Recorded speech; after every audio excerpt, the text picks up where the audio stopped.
my professor that I'm working with couldn't be here today, so I will just introduce myself. So hi everyone, my name is Ryan Belfi. I am a fourth year communication studies major here, business minor. And today I am presenting an autoethnography account of the impact of research on identity. So I guess like a little background on myself. I'm new to research. I'm really interested in social research. And through like being a communications major and learning about different studies that people are doing, I'm just really interested in the way that humans interact and the way, so I will get started. So our identities are constantly changing and can be impacted by everything in the world around us, including research. So today, I am presenting an autoethnography account of the impact of research on identity. So I'd like to thank the Department of Communication Studies and the Franklin College of Arts and Sciences, like I had said, for giving me the tools and the resources to begin doing this research.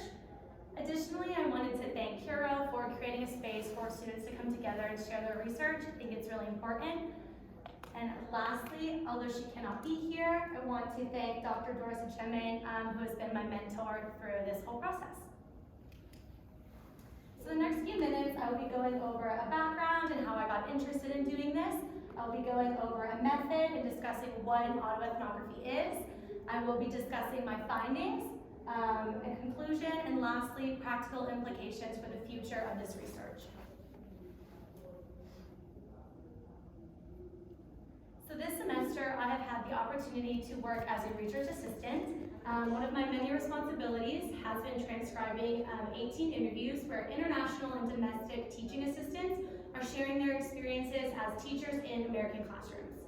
And every single international teaching assistant and U.S. American Black female teaching assistant has experienced challenges in the classroom with students due to the parts of their identities that are apparent to students, such as non-U.S. American accents, gender identity, and race. So I began discussing this with my friends and family and my peers, how as my identity as a U.S. American white female native English speaker, I have not experienced the challenges that these TAs have. Upon discussing this with my professor, this reflection upon my identity, we discovered what I was doing was an autoethnography. So before this, I had never heard of what an autoethnography was. So an autoethnography is a newer form of or method of social research which aims to explore how a researcher's personal identity connects with, influences, and impacts the research process. So traditional qualitative data has always encouraged researchers to separate their personal identity from the research, but autoethnography aims to do the opposite. It encourages researchers to put their personal experiences at the forefront of research. And by doing this, I wanted to discover how analyzing and going into my identity can help me dive deeper into research and expand this lens of social research. So autoethnography is like looking into a mirror. When you look into a mirror, your personal identity is absorbed by the mirror and an image is reflected back to you. Upon analyzing that image that's in front of you, you gain a better understanding of yourself. With an autoethnography, it's a similar process.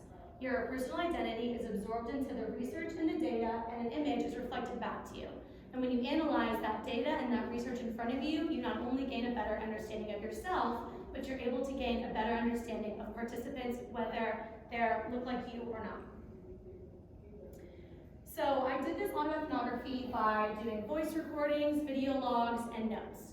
Through this documentation, I aim to reflect on my personal experience as a U.S. American, white, female, native English speaker,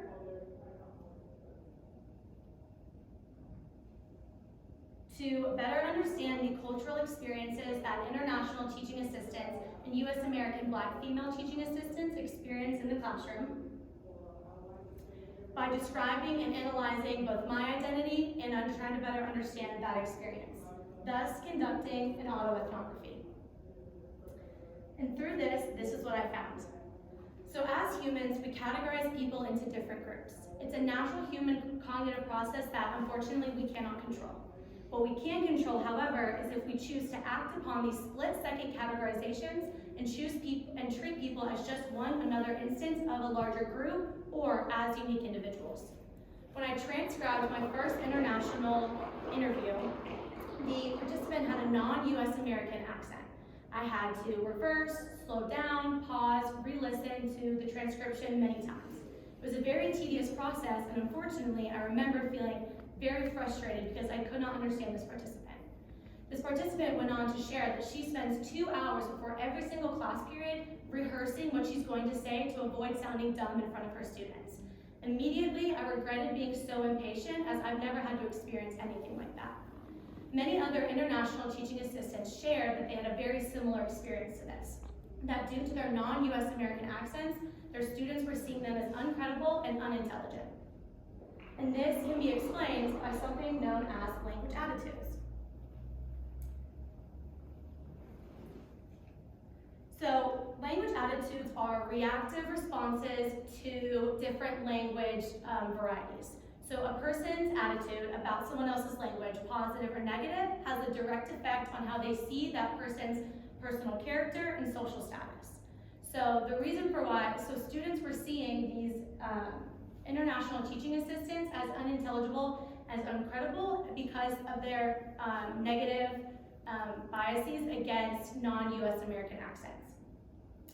So Chang et al. In 2017 did a study and found that 41% of their non-Native American English speakers just experienced difficulties communicating with Americans due to perceived bias and discrimination, which can be understood by language attitudes. And all of these international TAs noted that if they were native English speakers, they believed that these challenges they experienced would not have occurred. So by reflecting on my identity as a native English speaker and reflecting on language attitudes, I was able to move forward with the interviews, being a much more patient researcher, because I recognized my privilege to be able to be an native English speaker. Additionally, US American Black female TAs also experienced feeling uncredible in the classroom. Every single one of these TAs shared stories about students either being aggressive towards them or reporting them to higher ups due to grade disputes or disagreements about comments being made about students. And so as a woman, I have experienced sexism in academic settings, having to over-defend my decisions or over-apologize for things. But even though I am a woman, that does not separate my identity from being a white woman. And I have not experienced such things due to the intersectionality of gender and race.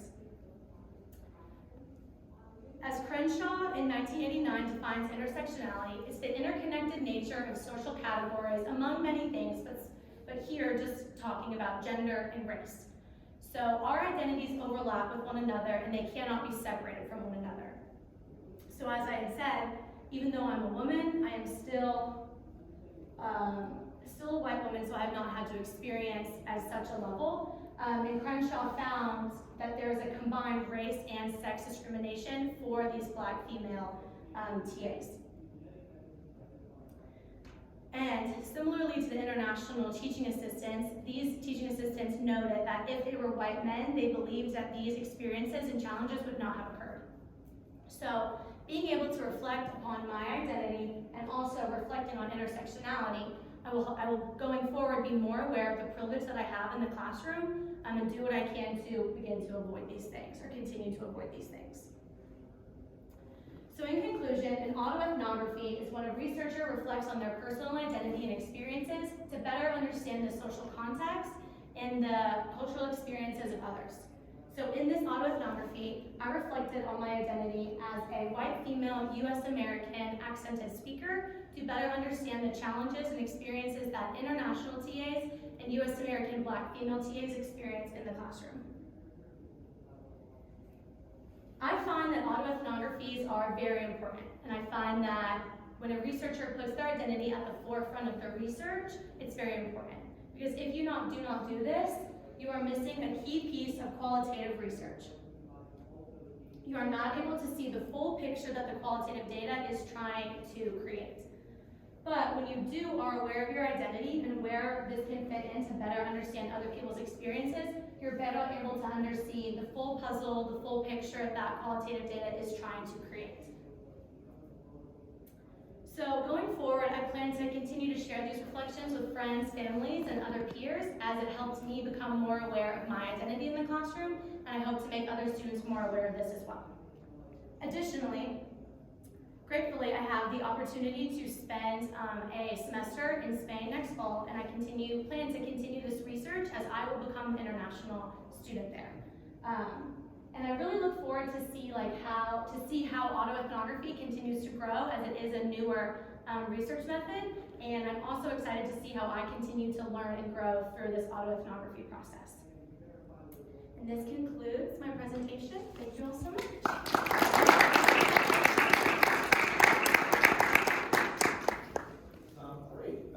So I have a question, which is so you mentioned that you do these autoethnography reflections, but what is the actual what does that actually look like? Are you writing a journal, or are you doing kind of a reflective, kind of meditative process every day, or what exactly does that look like? Yeah, so when I was going through the interviews and transcribing them, if something came up that either caused me to sort of check my identity, that gave me a new experience, something that I hadn't experienced, you have that kind of voice recording you can do on your phone, so I did a lot of those.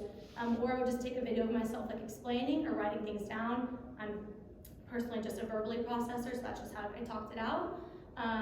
But with autoethnographies, it's kind of up to the researcher how they choose to keep note of their reflections, but mine was mainly just verbal videos, things like that. Or when I would go sit down with my professor and we would discuss these things, I would just kind of take note of the things that came up, or in my day-to-day in classrooms, if something came up where I was watching this transcription made me be more patient, or maybe be more aware of my identity, I would take note of that as well. Yeah.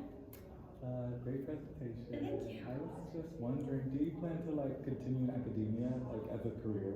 I do. So this is very new for me, but I really do hope so. I plan to do more research as I go on. I hope so. Yeah. How do you think your perspective is going to change as a student over? Do you have any expectations of how? It's a really good question. I'm trying to go into it without any expectations, because I don't want to have any biases or being look, because when you have something you think is going to happen, usually it kind of does play out that way. So I'm trying to go into it really open-minded and just be as culturally aware as possible, and just kind of see what happens, but continue to just take notes, take reflections. I think I'll definitely experience some culture shock and some different experiences, but I think this autoethnography process will help me to stay very open to all of those things. And do you know if there's an impact based on where you'd be coming from the U.S. to Spain, but do you know if there's a difference if it was a person from China going to Spain? I don't, but I really appreciate you saying that, because I think that's something I'll take note of. The school I'm going to is an international school, so it's a lot of students from all over the place. So I wasn't sure how to go about it, but you just gave me a great idea. So that's a really good perspective. I don't know. We'll see. Thank you. When you're talking about language attitudes and how often they factor in with non-native speakers of English, I'm just wondering if there were any TAs who were native speakers of English but spoke with a non-standard accent that's negatively judged, or if that factored in the research. Another really great question that we didn't have that. So all of the TAs that were in this were non-native speakers, so they were learning English when they came over to America, and kind of learning it through being a TA and being around native English speakers. So we didn't have any participants like that, but it would be really interesting to see how that would change. Yeah. Thank you. Yeah. So I know that a lot of the research that you gathered was based off of interviews. Could you see this study being extended into a more quantitative level, where quantitative, yeah, so just evaluating maybe where you mentioned them reporting, students reporting up to the administrators about their TAs. Could you see any data being able to pull from this that could go in addition to this research study? Yeah, definitely. Through this, I was reading another researcher who was seeing the data between how students' perception of the quality of teaching based on the race identity of professors. And so I think that's definitely something you could do is if, you know, see the qualitative, like how likely students would be to, like more likely to report to higher ups or more likely to view a professor as like unintelligent or uncredible. I think that would be definitely doable to be able to have like numbers behind it being like this is what's happening. But I think kind of in a sense of like what characteristics of TAs and professors directly impact students being more likely to report them to higher ups, expect a lower quality of teaching or a higher quality of teaching, definitely. Thanks. Thank you for the presentation. I was curious, did any of the TAs speak to feelings of like, I guess, general cultural alienation outside of the classroom in addition to some of the feelings inside? Absolutely, absolutely. So some of the things actually that like the domestic TAs talked about was that they felt very separated because they're kind of like a middleman between the students and the teachers. So for international students, it was even like more elevated in that sense because a lot of TAs are just put in front of a classroom. They're not like in front of classes that they don't really know anything about. So a lot of teaching assistants were, like international teaching assistants were trying to learn like the culture of American classrooms while trying to understand how to teach a class and be a professor when they've never done that before. And that's extremely alienating. A few like international TAs found that like finding other international TAs really like helped, but especially when COVID hit, when a lot of them are far from their families and online at home, definitely isolation was a huge part of it, unfortunately. Great. Thanks, guys. Thank you.